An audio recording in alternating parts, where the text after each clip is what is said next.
We're going to start off talking about Tottenham wearing a special edition shirt commemorating the 1901 FA Cup win when they face Aston Villa tomorrow.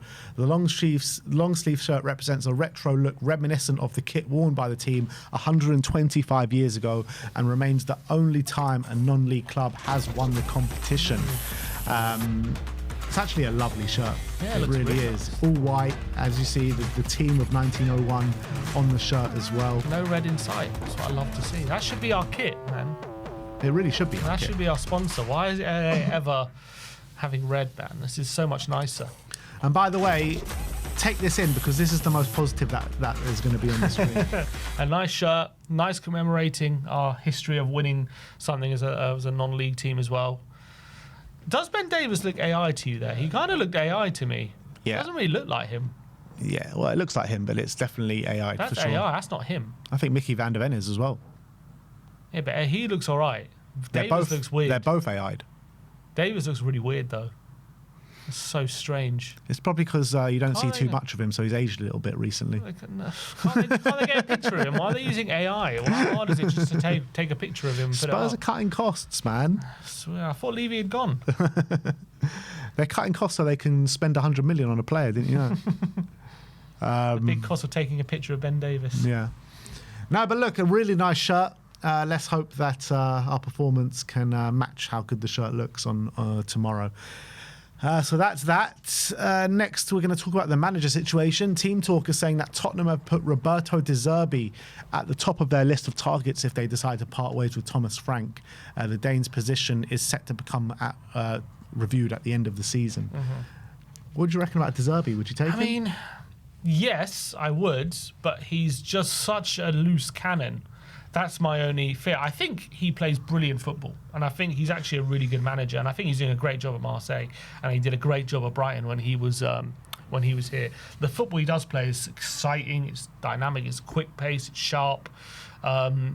He was also kind of like a not revolutionary, but he was like ahead of the curve when he was in the Premier League. There's a lot of principles he kind of brought in, which are now still being used, like the way teams bait the press, they wait for teams to come and then bam, bam, bam, hit them in behind. I think he's coached that brilliantly. I think he would be a great fit. The worry thing for me is, first of all, he doesn't seem like a very nice person. He seems like a bit of a dickhead, but whatever. Not a nice person? Why? In what way? The way he conducts himself. Have you not seen I've seen clips of him when he, training at Marseille, and the way he treats players, the way he treats clubs as well. There are definitely some big question marks there. He seems like a bit of a crazy guy. Really? Yeah. I don't know. How does he treat players?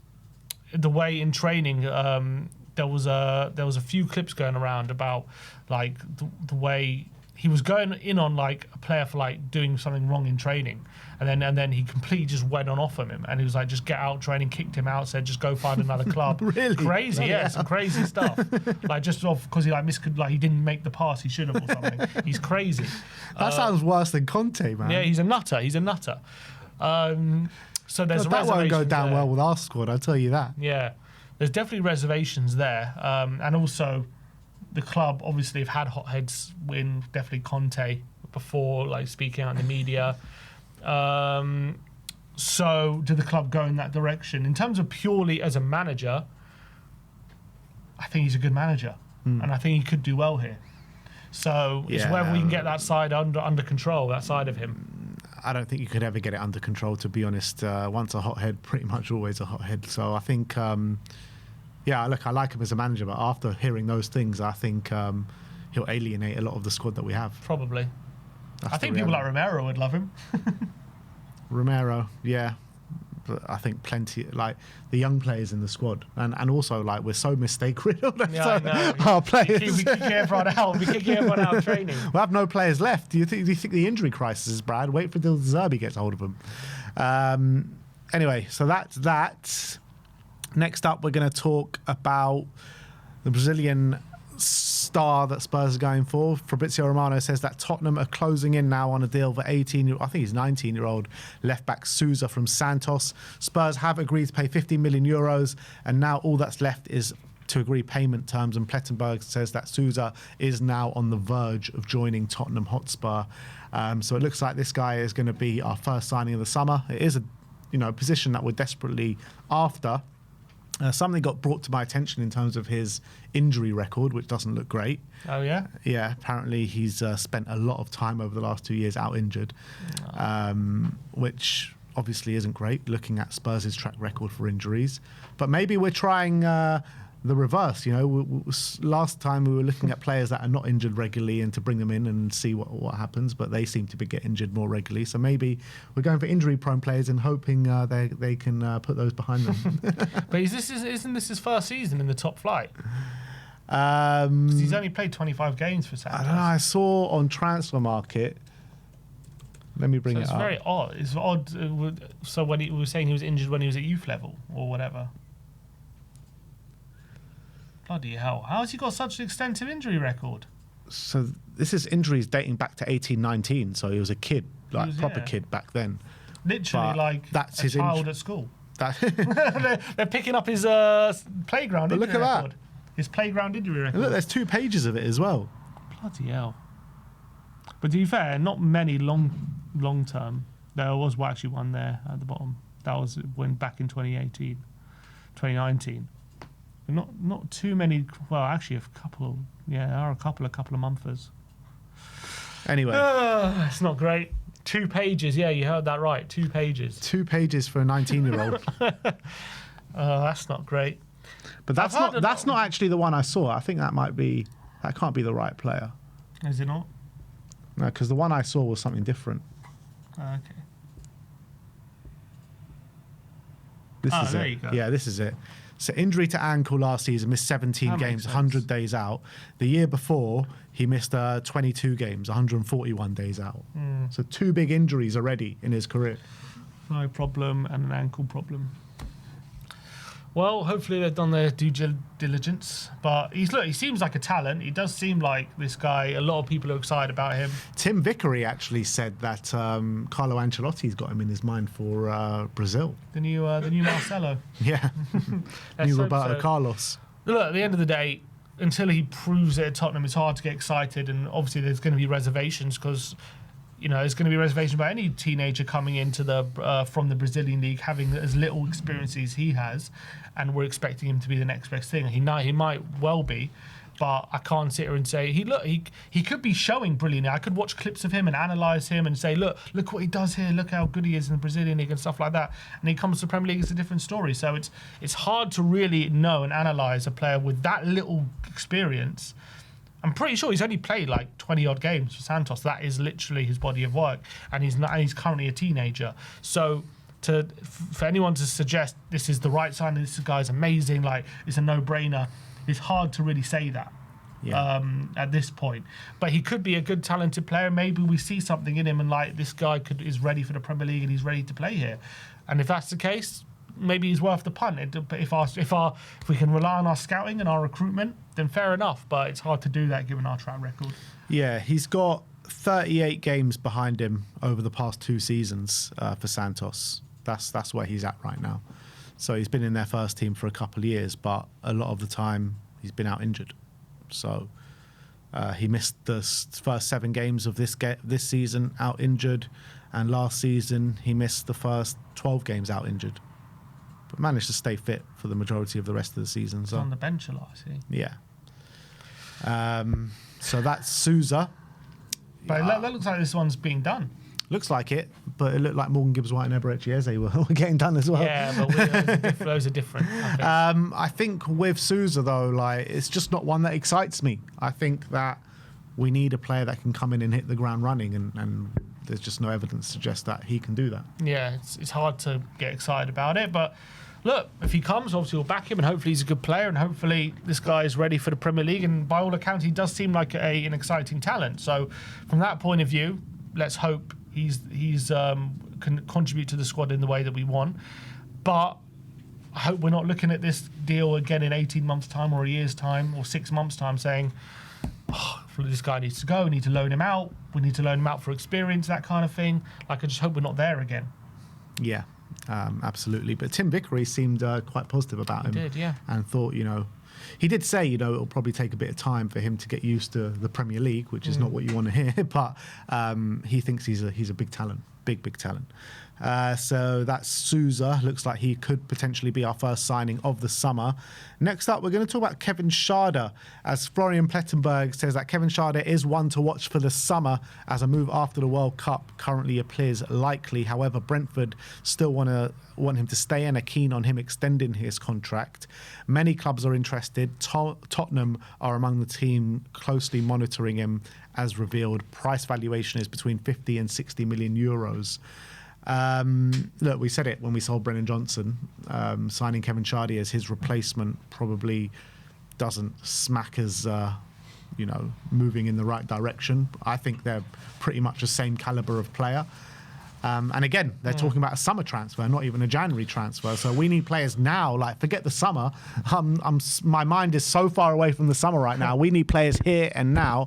And talking about Kevin Schade in the summer is nothing that excites me. We might not make it as a club till the summer, right? But yeah, I think, as I've said before, I like Schade. I do think he's better than Brennan, has a bit more to his game, gets in better positions. I think he's a bit better on the ball as well. But he is very similar. He's a very similar player in a sense that doesn't really offer too much, like outside of his ability to get in behind and score goals and have good goal creating actions. But in general play, it's quite similar. He can be frustrating. He can be anonymous a bit. He can be uninvolved in the game, but a bit like Brennan, he comes up at the crucial moments, which is a good skill to have. And I don't mind having a player like that in the squad. But is he a massive upgrade on Brennan? Probably not. But is he an upgrade on Brennan? I think he's a better player than Brennan, in my opinion. I think he has probably more to his slightly. Game. Yeah, I think he has more to his game than Brennan Johnson. So from that point of view, I don't mind swapping Brennan for Schade.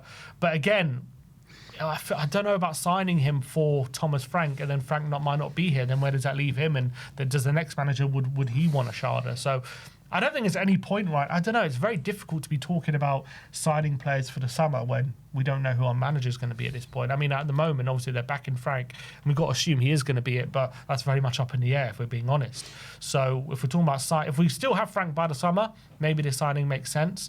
But if we don't, I think we've got to take another look at it. Well, it looks like we won't be signing him in January anyway, so we can park this conversation. I'll probably take him in January right now, to be honest, because I don't think we're going to get much better than him. Yeah, that was the problem with selling Brennan Johnson. Yeah. Like, why sell Brennan when you don't have a deal lined up? Why sell Brennan? It's just madness to me. But anyway, and selling Brennan to sign Schade for an extra 25 million or whatever, or 15 million, that doesn't seem crazy great, talk. Because Schade could easily sell for the similar price in a year's time if he's not doing as well. Yeah, exactly. Next up, we're going to talk about the goalkeeping situation, as Team Talk are saying that Tottenham are keen to sign Real Madrid goalkeeper Andrea Lunin. The North London club have growing concerns over the viability of current number one Guillermo Vicario. Would you take Lunin as a replacement for Vicario? I think I might, I remember he was there. Was at one season Courtois was out for pretty much the whole year, and he deputised. He was quite good. Yeah, in that season, he finished third in the Ballon d'Or, goalkeeping Ballon d'Or, the Lev Yashin trophy. Yeah, so I'm guessing he's just happy being number two at the moment. I don't know, to be honest. I have to look into him a bit more, Lunin. I remember liking him when he was at Madrid. He was quite good. But obviously he was no Courtois, and that's why Courtois came straight back in as soon as he got back fit. Yeah, but Courtois is like one of the best goalkeepers in the world. Right, but still, maybe. I remember liking him, that's all I remember, but I don't know how much he played in the last couple of years. Yeah, not much. So it's hard to, put your finger on where he's at the moment, but I think he could be a good option. Yeah, I think... I remember that period when he was number one. He was very good. Commanding from crosses, good with the ball at his feet, decent shot stopper. There must be some kind of weaknesses to his game, but I'm just not sure what they are. It was last season he started 21 games. Yeah, I'm sorry, two seasons ago. Yeah. Last season only 7. This season he hasn't played at all. So, yeah.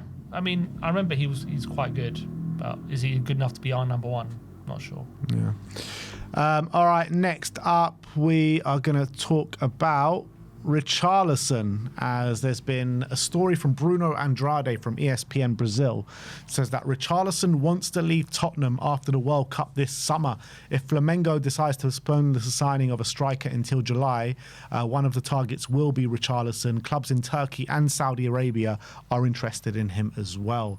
So all these last years trying to sell Richarlison, him not wanting to leave, and apparently now he wants to leave the club.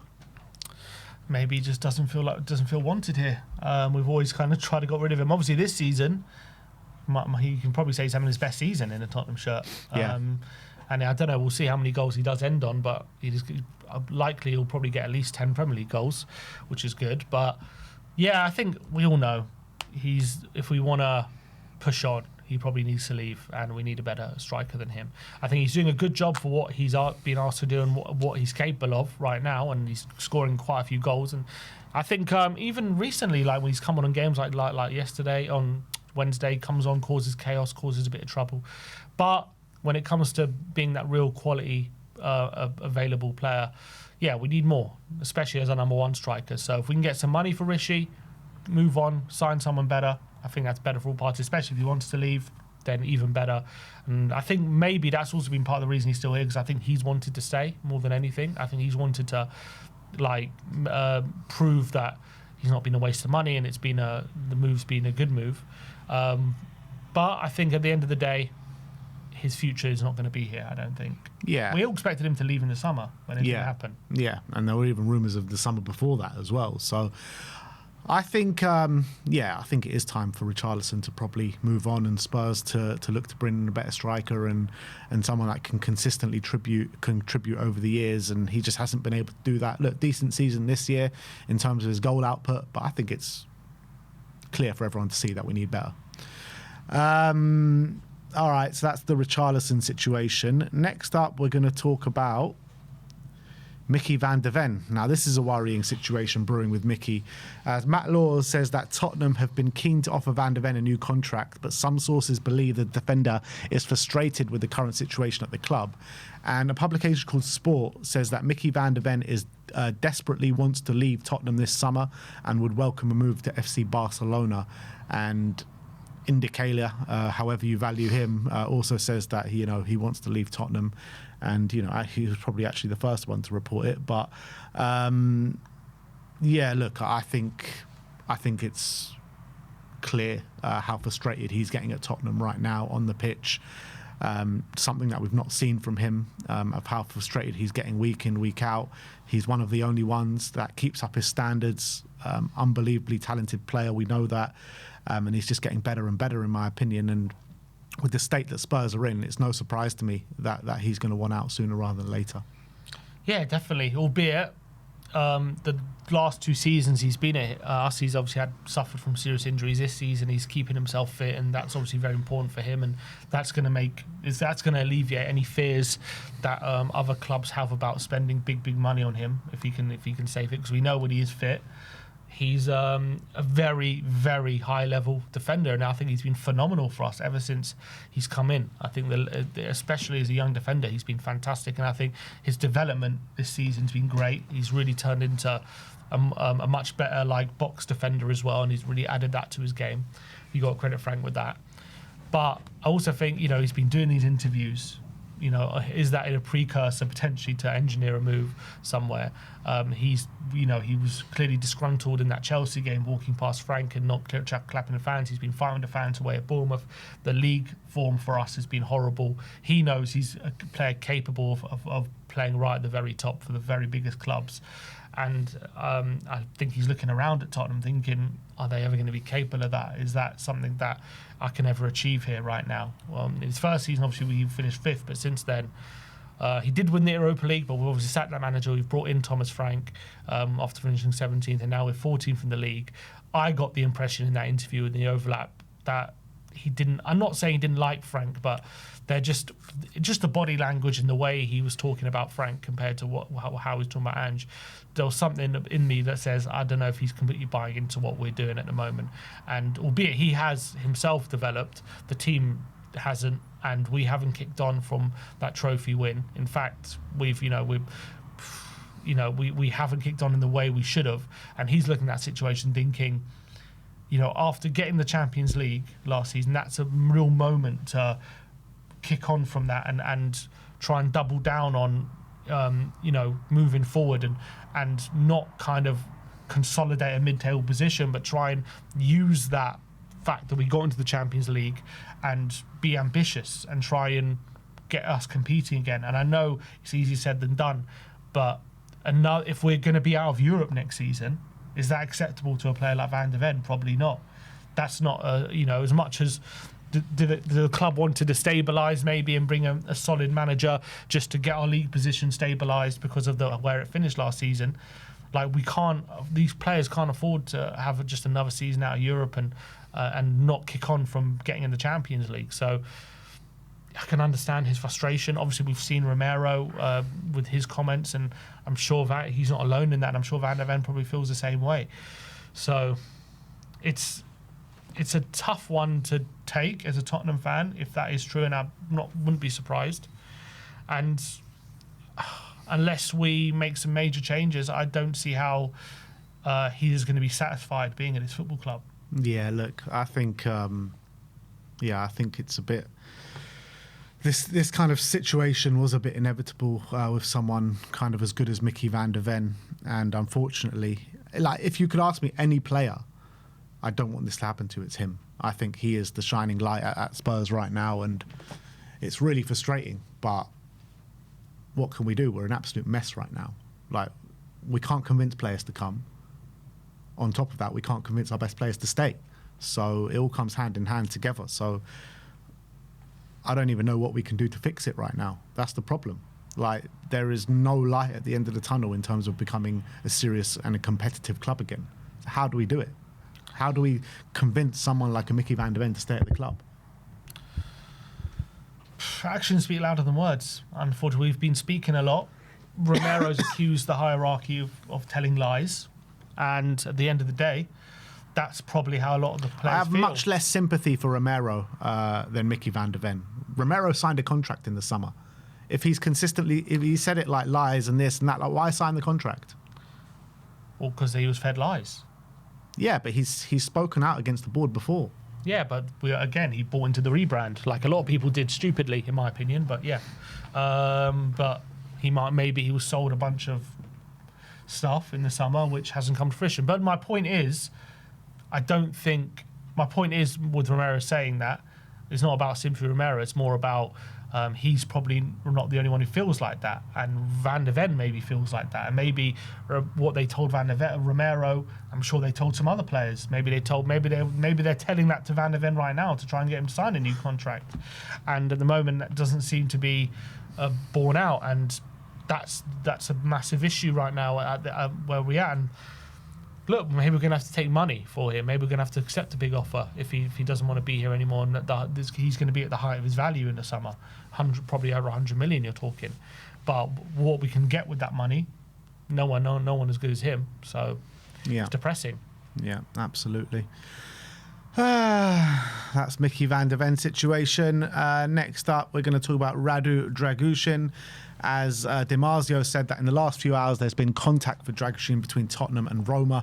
Roma insist on signing the centre-back, and they're considering a loan with an option to buy, which would become a commitment under certain conditions. However, Paul O'Keefe says that there are currently no discussions with Tottenham regarding Dragusin. There's another publication said obligation to buy. Yeah, that's what I said. So it's an option to buy. An option which would become a commitment under certain conditions. Okay, so that's a bit different. Okay. I'm torn on this one, but I think if I'm Radu, I would probably want to move. I think that makes sense, because go somewhere where if you're guaranteed what players we're going to have left at this point? Yeah, Van de Ven wants out. Richarlison wants out. Radu wants out. Let Takai go, so he's not even an option. All our players are there. We're falling like flies in terms of injuries as well. It's like we're going to have no one left. From Radu's point of view, he knows that right now, only for the rest of the season, as long as Romero and Van de Ven are fit, he's not going to be in the first team. So he's going to be getting some cup games, whatever, but we might be out the cup, and he's not exactly going to be called upon to play in the Champions League.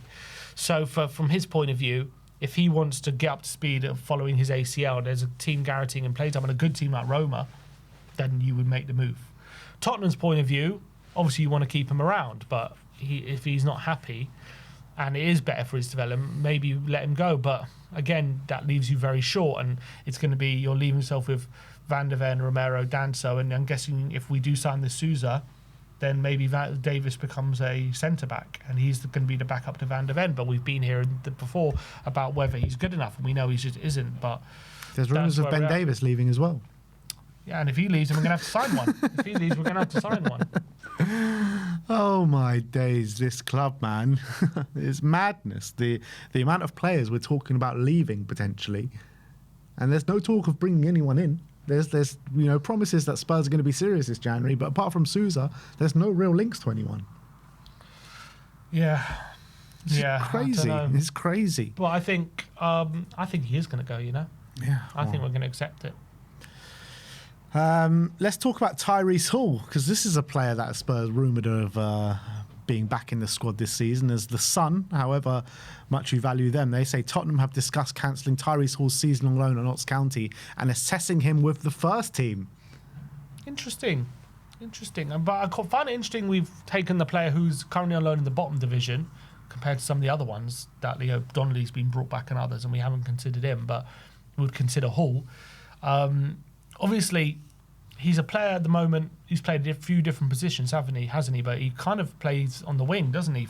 It's like an inside 10, like a Conte style 10/winger kind of thing. And look, there's a lot of hype about him. A lot of people think he's very, very good, and he's been doing very well for Notts. He's a player that can play 6, 8, 10, false 9. He's played all those positions in his career so far. I'm all for it. I mean, I'm all for giving him an opportunity if we think he's good enough. We think there's something there. I think we definitely need the players right now. So, and he's an academy product with promising potential, and he's done very well for Notts. Scored quite a few goals, and I don't know. Look, do we play him on the wing? Would that be the idea? I don't know. We'd have to obviously take a look at him. But I don't think he'd be a winger. I don't think he's a winger. He's not a winger. So where would we play him, in midfield? Yeah, he's a central player, in my opinion. So with Bentancur injured, Berglau injured, we could do with a certain option. Yeah, maybe that's the thinking about it. Maybe they know more about the Bentancur and Berglau injuries, and they're looking to bring in some bodies, because we just need bodies right now. Because you're looking at it right now, we've got Palhinha. Who we got? Palhinha, Gray, Javi, and Javi. They're our only fit central midfielders, which is crazy. We had so many at the start of the season. Yeah. I guess Pape's coming back fairly soon, but still a few weeks away from that. If he loses, we'll see. Is it tonight? Yeah. I think so. Yeah. Well, one of Bissouma or Pape will be back after tonight. Do we have to bring Bissouma back into the fold? I think there's no option but to. We have to bring in Bissouma back in the reckoning. We have to. Like, what options do we have? Oh, they're playing right now, actually. Oh, is it? They're playing right now, 0-0. Are they both starting? Bissouma is, Pape is not. So, yeah, we have to bring Bissouma back. If he gets knocked out today, right now in the AFCON, I think it's a no-brainer. I think you have to. There's no other option. Wouldn't cancel his contract? Cancel it? No. What's the point? 6 months to go. Yeah. Yeah, I think I agree with you. I think if he's an option and if we can get him back in the fold, I think we'd be stupid not to consider it at this point, because we're just so on our knees for something. Yeah. Next up, let's talk about Antonin Kinsky, a surprise transfer rumour from Fabrizio Romano saying that West Ham are interested in Tottenham goalkeeper Antonin Kinsky. And Romano's reported he's not happy at the moment. Or he's barely played this season. He played, a couple of games. Both in the Carabao Cup, so I can understand his frustration after coming in. He was probably, thought he'd play a bit more. He did play a bit last season, but I don't think he hasn't seemed ready, has he? To be honest, as much as he definitely has good elements to his game, when it comes to being physically, not being bullied essentially, and also has some shot stopping issues. He definitely is not a number one right now. I think definitely he's 22. Maybe in a couple years, he could be. Someone who's good enough to be number one, but he clearly needs developing, and he clearly needs to work on a lot of elements. So I don't think he's been ready to number one. I would be shocked if West Ham make him their number one right now in their current predicament. But how can we even let him go? What, we're going to go back to Brandon Austin as our backup keeper? I guess so. Another one, yeah. I just don't get it. There's talks of Kinsky and Vicario leaving. It's just crazy, isn't it? They're not going to leave. They're not going to both leave in January, that's for sure. It's just nuts. It's just nuts how many players are rumoured to be leaving the club right now. It's all outgoings at the moment. That's what I'm saying. It's just, I don't even know, man. I don't think he goes to West Ham. If he does go to West Ham, there's some suggestions on social media that's West Ham gearing up for the Championship. They're getting ready already. They're planning. I think it'd be good for the Championship, to be fair. But is he a better goalkeeper than Areola right now? Probably not. Yeah, probably not. All right, next up, let's talk about Matisse Tell. Another player disgruntled with life at Tottenham Hotspur. Fabrice Hawkins says that Tell wants more playing time at Tottenham Hotspur and will be listening to offers this winter. A departure is not out of the question. Right now, Tottenham don't like the idea of Tell leaving, even if it's just on loan. We heard from Alistair Gold at the beginning of the window saying that Spurs would consider potentially a loan exit this winter. However, he has started the last 2 games, 2 decent performances as well. Last time out, I thought he was really good, probably Spurs' best player. I mean, surely Spurs can't consider his exit in this January. He's our best attacker right now. Yeah, we can't let him go. I think we need him. We're actually relying on him right now. So the thought of letting him go is ridiculous. And at the end of the day, if he's not happy with game time, he's going to get plenty of it, and then over the next month at least. And if he proves himself, he'll probably stay in the team. So I don't think there's any chance we let him go right now. But I think there was maybe a chance at the beginning of the window when Johnson was here and we didn't have Kudus was fit and all that kind of stuff, and Tell was really the odd man out and he just wasn't getting the minutes. I thought at that point maybe we'll loan him out. But right now, with the injuries we have and Johnson being sold, we can't. We actually just can't let him go. But the rumours that when Ali Gold spoke about it, we already know Brendan Johnson was pretty much about to go, and he still said Tell, Spurs open to loaning out Tell. Yeah, but now Kudus is injured as well. Yeah, it's just so we can't. But even to think that Tell, even with Kudus fit, you can't let Tell go, in my opinion. I agree. So how are they even considering it when Kudus was fit is beyond my belief, man. It's just crazy talk.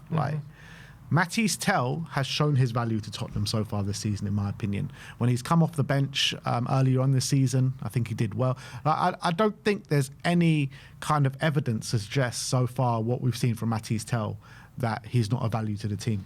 I agree. I think he's been, especially since that Leeds game, most of his performances have been pretty good. He's been an asset to us, and he's actually looked bright. He's been able to get shots off. He's able to beat his man a few times. And against Bournemouth, I thought he was excellent. That was by far his best performance, I thought. I thought he was really, really good in that game. So he just got a goal as well. So why would you want to kill that momentum by thinking about letting him go? I understand his frustration, but I think he's starting to prove himself. Need to give him a run of games. I think he's a good player. Also could be with conversations that have happened in the background with Thomas Frank, because we know that he was left out the Champions League squad, hasn't had too much of a look in up until recent weeks. So has there been a conversation similar to conversations happened with Frank and Brennan Johnson, maybe not as harsh as that, to say, you know what, you're not going to get too much of a look in here? And maybe, it can't be. Not with the options we have right now. No, right. I'm not talking about right now. I'm talking about previously in the season. Maybe. Because if he had that conversation, then it makes sense, that he wants to leave the club. He might have, but I think it'd be absolutely ridiculous to have had that conversation. I think with Brennan, everyone kind of knew how his limitations would tell. I think he's a good player. I know he's young and he's still a bit raw and has a lot of growing to do, but I think there's definitely a player in there. I've always been a big believer in him, and I think it'd be stupid to let go of a talent like that. All right, and last but not least, Luka Vuskovic has been voted Bundesliga's player of the season so far. There were 16 players on the initial shortlist of the player of the season so far, but Vuskovic saw off leading goal scorer Harry Kane to take the crowd in the final with 60% of the vote. So apparently the last two were Harry Kane and Vuskovic. I think that's mental. Vuskovic won it. I think that's crazy to me that he's been Bundesliga player of the season so far. Not even young player of the year. Yeah, I think that's nuts. Imagine a centre-back in the Premier League for a bottom-half team being in running for player of the season, even halfway through.